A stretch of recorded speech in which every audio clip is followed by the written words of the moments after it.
A la hora de explicar el origen de las deudas, nosotros lo que tenemos que explicar también es que todo este tipo de préstamos que se otorgó a través del banco hipotecario a las cooperativas que hoy conforman el Fideicomiso 1 son deudas que arrancan mal desde la primera cuota. Es muy común que se diga que las cooperativas no pagan, que las cooperativas de vivienda siempre están pidiendo descuentos, que siempre están pidiendo que les condonen deuda. La verdad, eso es parte de un mito que ha generado las diferentes administraciones, ya sean del Partido Colorado en su momento, como las del Frente Amplio posteriormente. Entonces, por ende, vamos a poner un ejemplo para comprender cuál es el origen de la deuda y para poder comprender también cómo se generan y por qué hoy estamos en discusión, en una discusión tan profunda, donde nosotros como Federación decimos que si esto no lo resolvemos rápidamente, estamos ante un caos generalizado desde el punto de vista social con consecuencias todavía inéditas. Vamos a arrancar con un ejemplo sencillo. Un préstamo inicial de 3.000 URs. La tasación de la vivienda es 3.450, porque ahí hay que incorporar el 15%, ya sea de ahorro previo o de ayuda mutua. Y la cuota que da a 360 meses, esas 3.000 UR que nos prestaron, son de 20 URs al 7% de tasa de interés. Nosotros hemos presentado papeles en su momento ante el Banco Hipotecario, también en su momento ante el Ministerio de Vivienda, donde los institutos de asistencia técnica, cuando esas cooperativas estaban en obra, entregaban papeles que decían que la cuota iba a ser de 11 UR, por ejemplo. Como parte de la organización delictiva con esta cooperativa fue también que una vez que estuviera construida la vivienda, darle el famoso año de gracia, que más de gracia fue de desgracia. Cuando alguien iba al banco y decía, che, quiero saber cuál sería la cuota de esta vivienda, decían, no está emitida. Entonces, por lo tanto, en ese año es cuando se produce la venta indiscriminada de vivienda como si fuera una propiedad horizontal por parte de los testaferros de los institutos técnicos. Esta vale la aclaración porque no era que la persona iba y automáticamente le decían cuál era la cuota. Nadie decía en el banco hipotecario cuál iba a ser. Si ante un préstamo de 3.000 URs, con una tasa del 7% de interés anual, la cuota daba 20, con el 2% de tasa de interés, la cuota hubiera dado 11 URs. Y vamos a suponer que la familia dijo, yo no puedo afrontar esta cuota, le propuso al banco hipotecario pagar 11 URs, que era lo que le habían dicho que iban a pagar. Y el banco, vamos a suponer también, es un escenario ideal el que estamos planteando, dijo, bueno, perfecto, te hago un acuerdo anual donde vos pagues 11 URs. Por lo tanto, la persona de las 20 que le correspondía pagaba 11 y quedaban 9 que iban al colgamento. Por cada año que la persona no pagaba 108 URs, que es lo que da 9 UR de diferencia por los 12 meses, la deuda que generaba para el final del periodo de préstamo era de 251 el primer año. En los primeros 5 años, la persona no pagó de esas 20 URs 540, pero sí sostuvo el pago mensual, consecutivo y coherente de 11 URs por mes. Por lo tanto, manifestó voluntad de pago y el banco se lo autorizaba además. En 5 años no pagó 540 URs. Sin embargo, el interés que generó fue de 704. Sobre los 540 UR no paga, queda debiendo 1.244. A pesar, repito, de haber pagado durante 60 meses 11 UR de forma consecutiva. En los siguientes 5 años, para llevarlo a los 10, la persona no pagó 540 UR nuevamente porque se le renovaba automáticamente todos los años por parte del banco la posibilidad de ese pago y generó 676 UR de interés.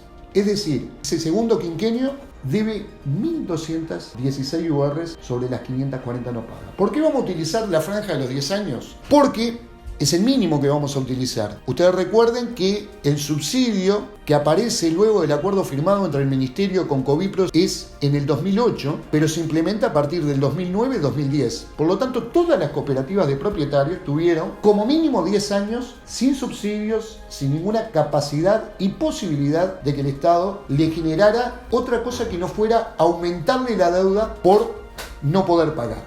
En esos 10 años, la persona pagó 1.320 URs, no pagó 1.080, es decir, las 9 URs mensuales que no podía hacer frente, pero esas 9 URs mensuales en 10 años le generaron 1.380 URs más de interés para el final del periodo amortizante. Es decir, que en total la persona pasó a deber 2.460 UR por no haber pago 9 UR mensuales. Recordemos que el préstamo era de 3.000 UR. ¿Qué hubiera pasado si el Estado aceptaba la propuesta que Covipro hizo en el año 2012?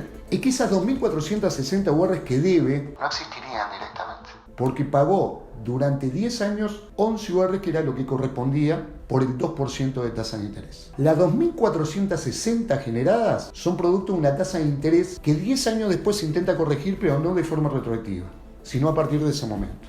La familia, que durante 10 años hizo el esfuerzo de pagar mes a mes la cuota, terminó generando una doble hipoteca debido a la perversidad de la ecuación económica, que no tuvo en cuenta ningún parámetro social de dificultades transitorias, de dificultades endémicas por parte de esas familias. Pero hay un dato que resulta más revelador aún. La persona pagó 1.320 UR, debe 2.460, pero aún le quedan por pagar 2.579. Es decir, que si sumamos ya esa masa de dinero, estamos hablando de una doble hipoteca a los 10 años de estar viviendo en esta casa. Si queremos llevarlo a 15 años como un ejemplo, un ejercicio nada más, porque hay muchísimas cooperativas que pasaron 15 años sin subsidios, sin posibilidad de pedirlos, nos da que la persona pagó 1.980 UR, pero debe 3.635 por concepto de parcialmente la cuota no paga más los intereses generados en esos 15 años. Y le quedan por pagar 2.228, lo que totaliza 7.843 URs. Y estamos hablando de la mitad exacta del periodo amortizante. Si nosotros continuáramos esto durante 30 años a cooperativas recién habitadas en el año 90, nos vamos a encontrar con una deuda que es absolutamente desopilante. ¿Por qué? Porque nosotros estamos utilizando el mejor escenario. Una tasación baja, vuelvo a repetir, 3.000 URs no es la tasación promedio. Todo el mundo sabe, quienes estén involucrados en este tipo de cooperativas, que los promedios oscilaban entre los 3.500 y 4.000 para viviendas de 2 dormitorios, y para que tengan una idea, hoy el Ministerio de Vivienda presta 2.500 para la construcción de una vivienda de 2 dormitorios. Fíjense el desfasaje que ya tenemos desde el arranque. Cuando nosotros dimos esta discusión con el gobierno y hablábamos de la sobrevaluación que tenían las viviendas, hubo el estudio de uno de los saldos iniciales que nosotros proponíamos. Entregamos un listado de cooperativas donde dijimos, bueno, vamos a estudiar los saldos iniciales, vamos a ver si el valor de la vivienda se adecúa de alguna manera a aquellos préstamos iniciales que dio el banco hipotecario. Y nos pasó una cosa paradójica. Fueron a una cooperativa a hacer una tasación, además de forma muy discutible, y les dio que esa vivienda, según los datos de ese año, valía 3.100 URs. Cuando fuimos al listado de esa cooperativa, el valor inicial, es decir, el 85%, que es el préstamo que se otorga, era de 4.200 URs. 10 años después ya teníamos un desfasaje brutal entre el precio que se intenta cobrar a estas cooperativas y el valor real de la vivienda. Cuando se dio la discusión de hacer retroactivo el 2%, fíjense que lo que estábamos discutiendo era que el Estado ni siquiera resignara un peso. Ni siquiera le estábamos pidiendo al Estado que dijera, bueno, te cancelo parte de una deuda, te cancelo parte del préstamo que otorgué, sino que lo que le estábamos diciendo al Estado, que hacerlo retroactivo, haciendo incluso retroactivo el 2%, sobre 3.000 UR prestadas, la persona pagaba 3.980 en moneda constante durante 30 años. Esto significa a las claras que la propuesta de Covipro inicial de discusión jamás pasó por una cancelación de deuda que nos perdonara nada, sino que pasó por pagar un precio adecuado al valor que tienen las casas que habitamos este grupo de familias en las cooperativas integrantes del Fideicomiso 1. Se debería cortar de alguna forma ese discurso sin sentido que las cooperativas no pagan. Acá estamos demostrando que las cooperativas pagaron. El tema está que por haber tenido una tasa de interés que se modificó sobre la marcha, pasaron a deber más del triple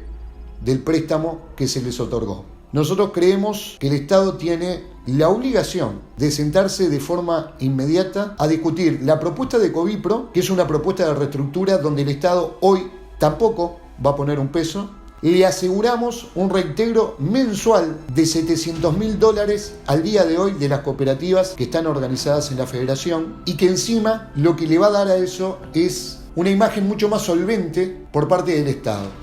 ¿En qué sentido decimos esto? Nosotros nos oponemos tajantemente a que la vivienda sea utilizada como un valor de cambio, a que la vivienda sea utilizada como lucro, y la vivienda social debe ser para que el cooperativista y su familia viva en ella sin tener ningún tipo de aspiración que no sea otra que el uso. Para llegar a eso, lo primero que nos tienen que demostrar es que el Estado no nos estafe. Porque cuando se le recibe a una cooperativa un pago parcial de X valor sin los subsidios, lo único que estamos haciendo es que lo no pago vaya al final del periodo amortizante a un 2% de tasa de interés con los números aproximados que hemos marcado en este video. Es necesario que el Estado se siente a negociar para evitar, primero, la medida más absurda, que es rematar a trabajadores, a jubilados, que en su vida, así tengan que trabajar 3 vidas, van a poder llegar a pagar la casa de los miles de dólares que nos pretenden cobrar. El primer lucro lo está cometiendo el Estado desde hace muchísimo tiempo. Y desde hace muchísimo tiempo, este mismo Estado, estas autoridades del Frente Amplio que en el año 2003 decían que teníamos razón,